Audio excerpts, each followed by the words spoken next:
First of all, welcome to INS. Thank you. And सबसे पहले आपसे जानना चाहेंगे Who Rules the World का आइडिया लिखने का कैसे आया? हु रूल्स द वर्ल्ड को लिखने का idea of course production company का था, प्रीतिश नंदी प्रोडक्शंस का, द रॉयल्स। ये बहुत बड़ा शो है और उनका बहुत क्लियर आइडिया था कि उनको कैसा गाना चाहिए, तो उन्हीं की तरफ से आइडिया आया था एंड हमने उसको धीरे धीरे फॉर्मुलेट किया with the help of my music director and को राइटर हर्ष उपाध्याय। आपने भूमि पेडनेकर और ईशान खट्टर के शो के लिए गाना बनाया है। जी। क्या उनसे आपकी पर्सनली कोई बात हुई? नहीं, उनसे पर्सनली तो मेरी कोई बात नहीं हुई, बट उनके बहुत सारे फीडबैक्स हर्ष के थ्रू मैंने लिए हैं, क्योंकि ऑब्वियसली गाने में उनका प्रोजेक्शन कैसा होगा उसके बारे में बहुत बातचीत हुई, तो कहीं ना कहीं उसके बारे में बातचीत थ्रू एंड थ्रू हुई है, बट डायरेक्टली तो कभी नहीं हुई। आप कानपुर से हैं, वहाँ से नेटफ्लिक्स तक का सफर कैसा रहा आपको? कानपुर से तो हूँ मैं, लेकिन कानपुर के अलावा मुझे ऐसा लगता है मेरे अंदर बहुत सारे अंश हैं पूरे इंडिया के, तो कहीं ना कहीं वहाँ पूरे इंडिया की मैं बेटी हूँ, मुझे ऐसा लगता है। और इतना सारा घूमकर मुझे ऐसा लगता है मेरा जो एक्सपीरियंस है, मेरा जो नॉलेज है अबाउट डिफरेंट रीजन्स, अलग अलग जगहों के, अलग अलग कल्चर्स के, उस सब चीज़ ने मुझे बहुत हेल्प करा है एक बेटर लिरिसिस्ट और बेटर आर्टिस्ट बनने में। और कानपुर से मुंबई आए, मुंबई में आके धीरे धीरे काम करना शुरू करा, और अब बस अब यहाँ है। पता तो नहीं चला कैसे हुआ, बस हो गया। गाना लिखना और गाना, ये पैशन कैसे डेवलप हुआ? इसका पैशन कहीं ना कहीं पैशन कम इंस्पिरेशन ज़्यादा थी, क्योंकि मैंने एक फ़िल्म करी थी with Harsh Upadhyay, my music director, इससे जस्ट पहले, जो कि 14 मार्च को आई थी। It's a film called Be Happy, जो अमेज़ॉन प्राइम पर है। इसमें मेरे 5 गाने हैं, उसमें से एक बहुत बड़ा गाना है, उसका नाम है सुल्ताना, जिस पे नौरा फतेही, सुनिधि मैम और मीका सिंह जैसे बड़े बड़े स्टार्स हैं। तो इसके अंदर एक रैप का सेक्शन है जो मुझे फर्स्ट टाइम जो मैं रैप कहीं ना कहीं लिखने का मैंने शुरू किया, तो कहीं ना कहीं रैप लिखने का ये जो स्टाइल है ये बहुत अच्छे से वर्क कर गया मेरे लिए, और मुझे समझ में आया कि ये मैं अच्छा लिख पा रही हूँ, क्योंकि मैं पहले भी इंग्लिश में बहुत म्यूज़िक लिख चुकी हूँ, पर रैप स्टाइल में लिख दिया, तो दिस वर्कड फॉर मी, तो इसी में भी आ गया। हर्ष उपाध्याय के साथ आपकी केमिस्ट्री काफी स्ट्रांग लगती है, क्या जी। फ्यूचर में और गुलाब देखने को मिलेंगे? जी, होपफुली, क्योंकि कई सारे प्रोजेक्ट्स पे हम लोग बराबर काम करते ही रहते हैं। मैं उनकी टीम में 2 साल से काम कर रही हूँ।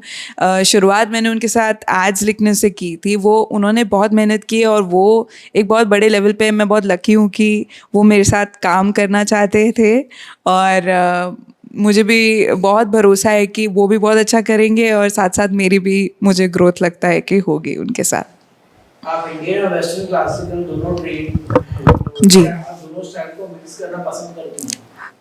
मैं स्टाइल के बारे में इतना नहीं सोचती। मुझे लगता है मैंने जब हिंदुस्तानी सीखा और उसके बाद मैंने वेस्टर्न सीखा, तो मैंने पाया कि वही 7 नोट्स होते हैं, और उन्हीं 7 नोट से वो सारे स्किल्स ट्रांसफरेबल होते हैं। तो स्टाइल तो मुझे ऐसा लगता है कि ना कि मेरा खुद का अपना ही मैंने डेवलप कर लिया है, और मुझे ऐसा लगता है हर सिंगर वो चीज़ टेबल पे लेके आता है, चाहे वो किसी भी स्टाइल में काम कर रहा हो। आपके गाने का hook line who rules the world कुछ लोगों को फेमिनिस्ट और ओवरकिल लगता है, जी। क्या कहना चाहती हैं? मुझे क्लैरिटी तो नहीं है कि उनको क्यों लगता है ओवरकिल, बट मैं पर्सपेक्टिव दे सकती हूँ कि हु रूल्स द वर्ल्ड के बारे में हम बात ऐसे करते हैं कि क्योंकि ये जो 2 प्रोटैगनिस्ट्स हैं, ये दोनों अपनी एक पोजीशन को पाने की कोशिश कर रहे हैं, तो दोनों की ही तरफ से ये लाइन आती है हु रूल्स द वर्ल्ड, ना कि सिर्फ एक फीमेल या मेल पर्सपेक्टिव से। आप फीमेल एम्पावरमेंट की बात करती हैं, लेकिन बॉलीवुड में क्या आपको कभी जेंडर बायस फील हुआ है? नहीं, मैंने पर्सनली इस चीज़ को नहीं महसूस किया है, क्योंकि आई थिंक ये मेरे लिए बस एक शुरुआत है। तो आई एम वेरी लकी कि मुझे इस तरह का बायस नहीं फील हुआ है। आई एम श्योर जिनको फील हुआ है उनके लिए मैं बहुत सिंपैथी रखती हूँ, एंड ऐसा होना तो नहीं चाहिए, बट सभी औरतों को अपने बारे में पॉजिटिवली, अपने आप को कॉन्फिडेंटली प्रेजेंट करना चाहिए।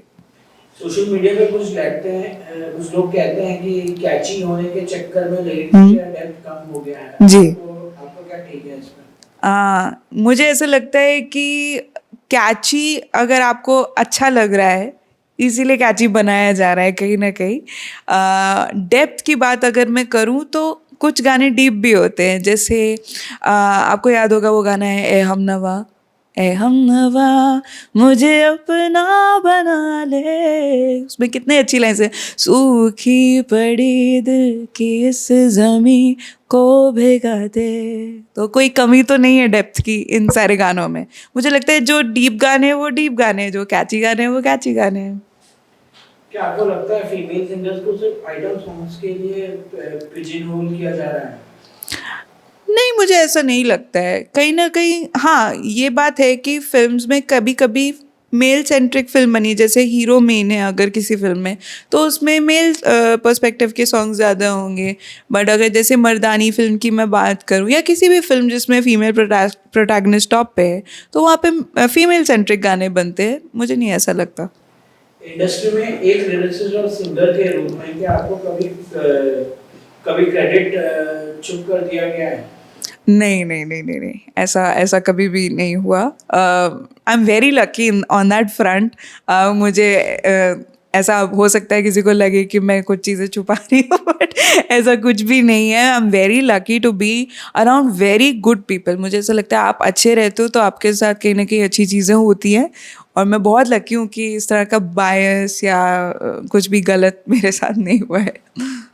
एक छोटा सा रैपिड फायर कर लेते हैं। जी। भूमि या नौरा किसके साथ दोबारा गाना करना चाहेंगे?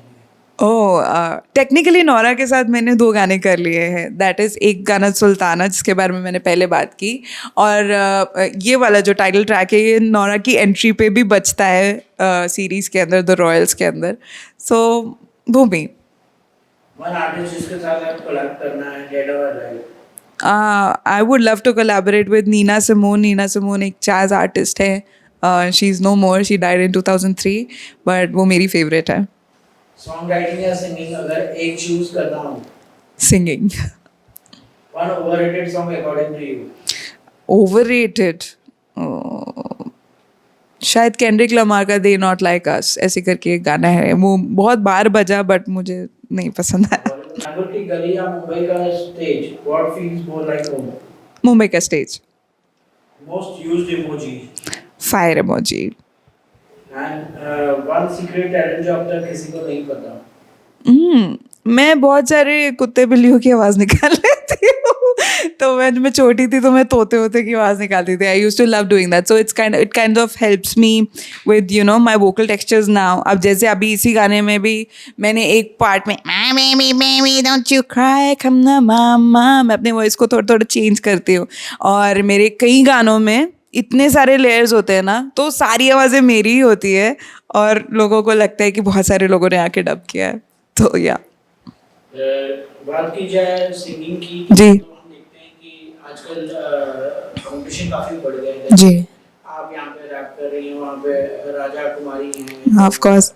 जी। तो कैसे, क्या उनका भी इंस्पिरेशन नहीं है आपकी? राजा कुमारी मुझे बहुत अच्छी लगती है एज एन आर्टिस्ट।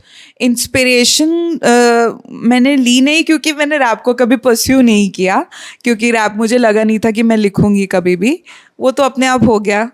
कंपटीशन के बारे में क्वेश्चन आपका नहीं समझ में आया मुझे। कंपटीशन मतलब कि बहुत सारे सिंगर्स आते हैं जी। तो मतलब कि काफी सारे पॉप सिंगर्स भी हैं, तो आपको कितनी है चीज़ का? सब अपना अपना घर चला रहे हैं, सब अपना अपना काम कर रहे हैं, मैं भी कर रही हूँ।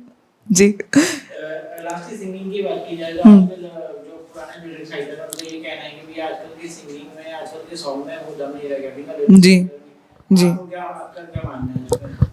मुझे ऐसा लगता है कि बड़े पर्दे पे आपको रियल लाइफ का ही रिफ्लेक्शन दिखाई देता है, और मुझे ऐसा लगता है कहीं ना कहीं जो अब गाने आज बनते हैं वो चलते भी तो है, तो अब वो क्यों चल रहे हैं? वो इसीलिए चल रहे हैं क्योंकि लोगों को पसंद आ रहा है। तो दोनों का रोल है। मुझे ऐसा लगता है एज आर्टिस्ट हमें कोशिश करनी चाहिए कि हम एक डेप्थ लाएं टेबल पे। तो मेरी भी कोशिश यही रहती है, मेरे जो फेलो फ्रेंड्स हैं वो भी कोशिश करते हैं कि एक बेटर चीज़ टेबल पे लेके आए, और वो सबको पसंद आती है तो उसी को ज़्यादा परस्यू करा जाता है। Do you think आजकल के गाने सिर्फ सोशल मीडिया के लिए बनते हैं और लोगों के लिए नहीं बन रहे हैं? तो सोशल मीडिया 90s में बनते थे। मुझे ऐसा लगता है ना, नहीं, मैं बिल्कुल अग्री नहीं करती इस बात से, क्योंकि मुझे ऐसा लगता है कि बहुत सारे गाने बनते हैं लोग सुनते सिर्फ सोशल मीडिया पे है। आजकल लोगों के पास वक्त बहुत कम रह गया है कि वो बैठकर गाने सुने। बहुत कम लोग, आप ज़्यादातर रेडियो पे चल रहे हैं, गाड़ी चलाते हुए ऑफिस जा रहे हैं तब गाना सुन रहे हैं, या दो कभी कभी सुन लिया। बहुत कम लोग हैं जो बैठकर म्यूज़िक को सुनते हैं, और ज़्यादातर लोग रील स्क्रॉल किया करते हैं। तो लोग, हम एज अ म्यूजिशियन, हमारी कोशिश है कि सब तक हमारा गाना पहुँचे, तो सोशल मीडिया पे हम उसे प्रमोट करते हैं और उन तक पहुँच जाता है। लास्टली क्या मैसेज देना चाहेंगे अपने फैंस को? मैं अपने फैंस को ये कहना चाहूँगी कि मैं बहुत मेहनत कर रही हूँ और काम में लगी हूँ। बस आपका मुझे सपोर्ट चाहिए। आप मुझे बहुत सारा प्यार देते रहिए इसी तरह से, और मैं आपको प्राउड करती रहूँगी। Thank you.